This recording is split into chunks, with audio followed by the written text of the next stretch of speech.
Hi guys, how are you? I hope you guys are doing amazing. It's the morning time. I had to move my car, and I thought like, hey, let me jump on here and answer some of your questions. So as far as the necrotic lesion, um, I spoke to my primary doctor about that, and she said it could be a scarred tissue that was left from surgery, and then that's why there was like a death of cells in that lymph node. And I also did speak to the oncologist about that, my old oncologist, and she said that um, the necrotic lesion could be death of cells, and that her concern were the tumors. So apparently the necrotic lesion was not a concern to any of the doctors, and it didn't light up in the PET scan. Also, regarding the PET scan, I want to give you guys, yeah guys, so the update regarding the PET scan, the latest PET scan, which is the only PET scan I ever had in my whole life. They said that the two nodules, they lit up. They lit up, and that's why it's suspicious for cancer due to my history with Dysgerminoma ovarian cancer stage 3. However, she said that they're not 100% sure, but due to the history, they think most likely it's cancer because they lit up. And then that brought me to the thought of what you guys were saying, like that maybe I should do a biopsy. And I kind of played with that idea of doing a biopsy, but I'm not sure I want to undergo like another surgical situation right now. I'm thinking about it and I've thought about it, but I'm gonna hold off a little bit on that because if they lit up the nodules, then that says a lot. But also something that the PET scan said, and I asked the doctor about this. I asked the oncologist assistant in MSK, because she was the one who came in to show me the PET scan, the CT scan on the computer, and actually she showed it to me because I asked her.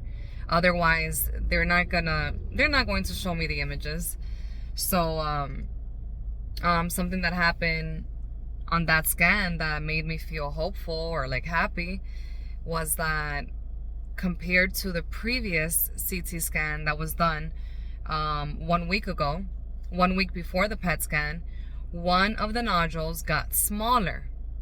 One of the nodules was still 1.4, and the other nodule, from being over 1 point something centimeters, maybe like 1.3, in the PET scan it measured 0.8, I think it was, like, and I said, whoa, it's below 1 centimeter. So I'm like, did one of the nodules get smaller?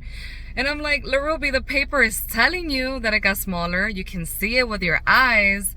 But I had this feeling of like, oh, when I go to the appointment, of course, the doctor, the oncologist, and her team, her assistant, they're not going to point it out to me that one of the nodules read a smaller measurement in the PET scan, but I pointed it out to the assistant. Remember, she's the one that came in first. So, the assistant, I don't know if she's training to be an oncologist or what, but she was one of the doctors that came in before her, because I feel like she wanted to get a feel of where I was with the whole chemo, like if I was ready now, later, when, and she was asking me like certain questions. But yeah, and then she said, okay, I'm gonna go get the doctor now, and then we'll be back. But that was after the conversation. No, I don't want to confuse you guys, but yeah, so I pointed it out to her and I told her, I said, in my previous CT scan, these were the measurements, and I told her 1.4, the 1.3, and it seems like one of the nodules here got smaller. Now it's below 1 centimeter. So she answered and she said, oh, PET scans are not really done for measurements. They're done more to see if there's any cells that light up in your scan. And I said, yeah, I understand, but it looks like there were measurements done at the PET scan, because they're there on the paper, there's measurements. So yeah, she kind of like brushed it off and didn't really like, you know, say like, oh, that's great, they got smaller or nothing. For her, it was more like, no, let's focus that they lit up. And for me, I was like, no, let's focus that one of them got smaller. But I kept my cool because, you know, I'm like, what questions do I need to ask the oncologist and her team? And like, you know, and let me listen to what they have to say as well. Everything, you know, I'm there to like, I go in there ready to listen, ready to ask questions, all of that. So yeah, that's basically what happened with the CT scan and the PET scan. Yeah, regarding the necrotic lesions and, you know, the PET scan. And you guys asked also, one of the subscribers here, thank you so much for your questions, because it helps me keep track, it helps you guys keep track.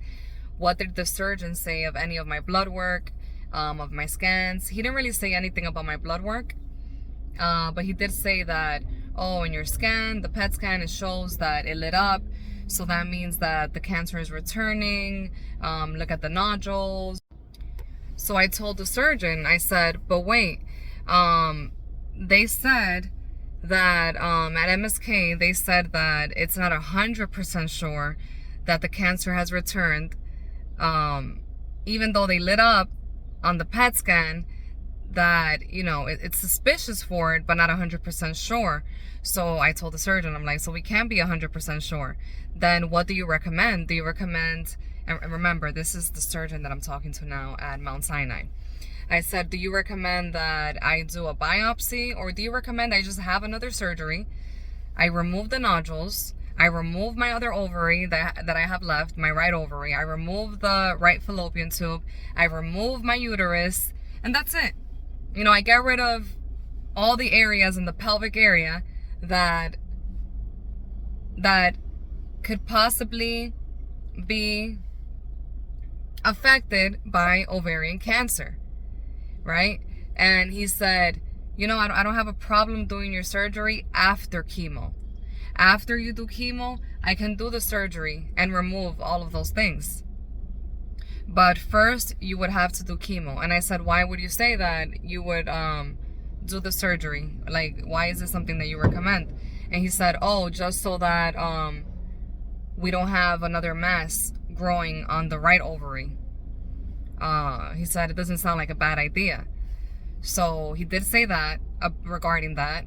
And yeah, that was that. But he did say like, oh no, you have to do chemo first for me to do a surgery. And I want to remind you guys, this is the surgeon that did my surgery in December. So, because I know a few of you were asking me, and yeah, thank you for the comments, I appreciate it. You guys were asking, how did I get an appointment so fast?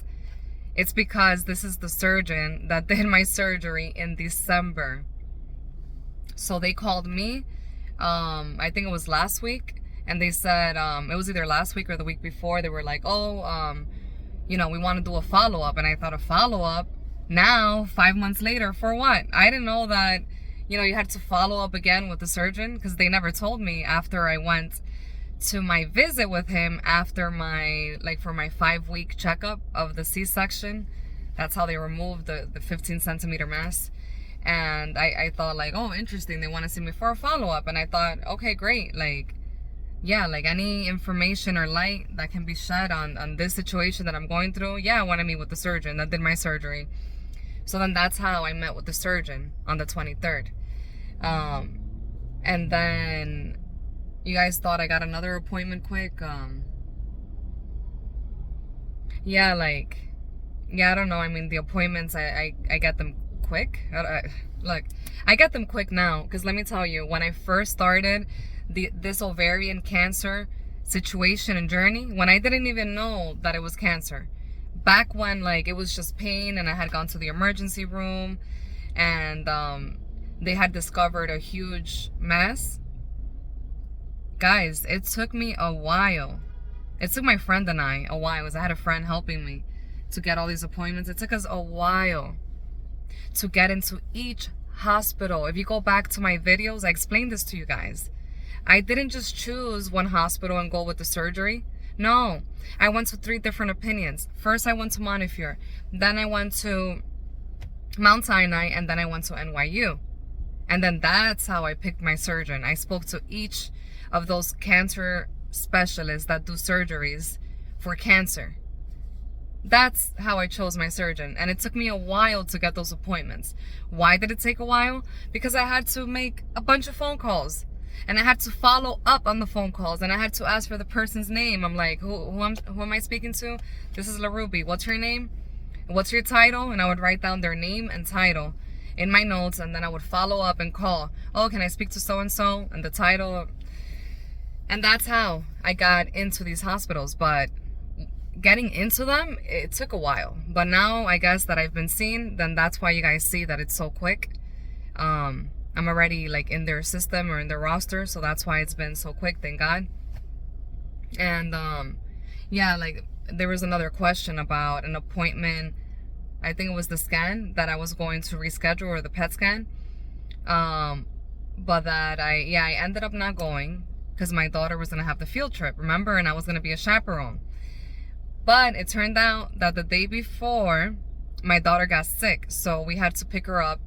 I had my brother helped me to pick her up because I was in the appointments. I have all these appointments all day, sometimes 2. And so my brother helped me out. I was actually seeing my primary doctor that day, and he went to pick her up.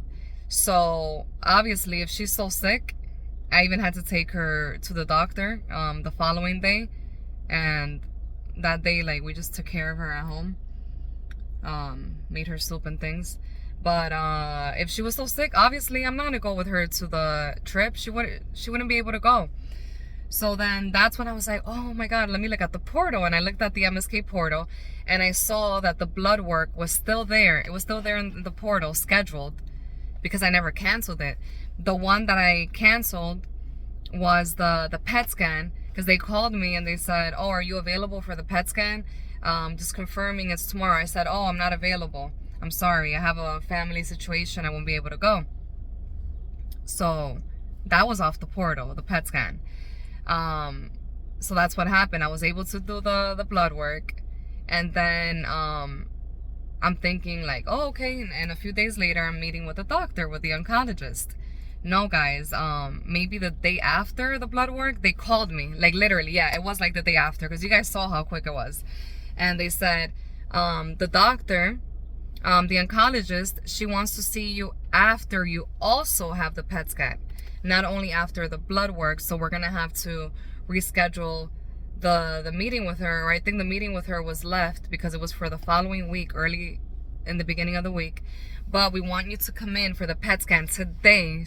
When she called me, she was like, I want you to come in today or tomorrow. And I said today. And I'm thinking like, I'm not even done with all my juices. I have to juice all my things. I'm not even done. Like, and the supplements and the stuff. And I'm like, I'm not done. I'm like, today. I'm like, I'm not even prepared. And I'm like, oh my God. And my daughter's sick. And my schedule and picking up the girls from school and the whole thing. I'm like, oh my God. And I said, oh, I don't think I'll be able to do it today. Yeah, let's look into the next option that she gave me. But then I called her and I said, wait a minute. LaRuby, take a breather. You're not going to die if you stop taking your juice. You know, like, do whatever you can until it's time for you to go. Call her back and tell her that you want the PET scan, that you're going to do it today. Because, like, you know, I had that availability. They gave it to me right away. The same day that she called me, the day after I did the blood work. So I called back and I said, hey, someone called me and they said that they can give me the PET scan today. I thought I wouldn't be available, but I'm available. So there you go. Before you know it, I was already scheduled for my PET scan right away. I got ready and, you know, I drank all the juices that I could before I left, all the smoothies. And, yeah, I left to my PET scan and it was great. That's how I got my PET scan so quick, so soon. So yeah, guys, coming back to the now. This is what has happened. This is what the doctors have told me. This is what I have spoken to the doctors about. If I missed anything, please put your question down below. And I'm really trying to get to everyone as best as possible, and I'll try to answer it as soon as possible. And I'll be happy to do another video. And I just want to thank you guys, actually, because it's been amazing. It's been so good, like, sharing my journey here, my cancer diagnosis, what I've been going through, every step of the way. It's been so amazing, such a blessing for me, and I hope it's been a blessing for a lot of you guys. I feel really good that I've been able to do this, and I feel like I'm living a good purpose in doing this. And, you know, thank God that I listened to God, and when I got that epiphany of like, LaRuby, you must share your story, and I've done it. Thank you guys for letting me be a part of your lives and for being a part of my life and allowing me to feel supported, loved, and never alone in this journey. I know a lot of the things I have to do them alone because, yeah, I'm juicing these things, these veggies, these fruits, and I'm making these smoothies. But you guys are with me along the way, and I appreciate that, because some of the moments are tough. Some of these things are hard, and we don't want to go through pain, but, you know, sometimes it's inevitable, and there's pain in the process. Guys, I'm tired of all the needles. I am tired of it. I'm tired of all the needles. And every time that I go get an IV or I get blood drawn, I'm like, I take a deep breath, and I'm like, and I even hold it and then breathe, and I'm like, wow, here we go again. But whatever way I have to breathe, I have to get through this. But another part of me is like, oh my God, another needle. Another needle. But, you know, we're going to get through this. You're going to get through this. You know, have faith. We're going to get through this. It's going to be okay. And I know our bodies want to fight. I know our immune systems want to help us. You know, our body is a miracle. We were designed to create miracles. It's a miracle each moment that we breathe, that we're living, that we're alive. It's a miracle that our cells regenerate. It's a miracle.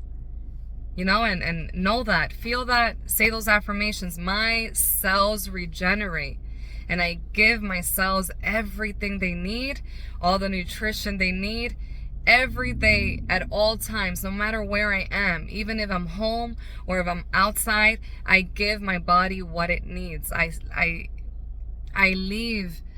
give my body the hydration it needs as well. So, yeah. I love you guys a lot. I hope I didn't miss anything. Thank you so much again. And I can't wait to continue to share more with you guys about this journey. I'll see you guys very soon. Have the most beautiful and amazing day.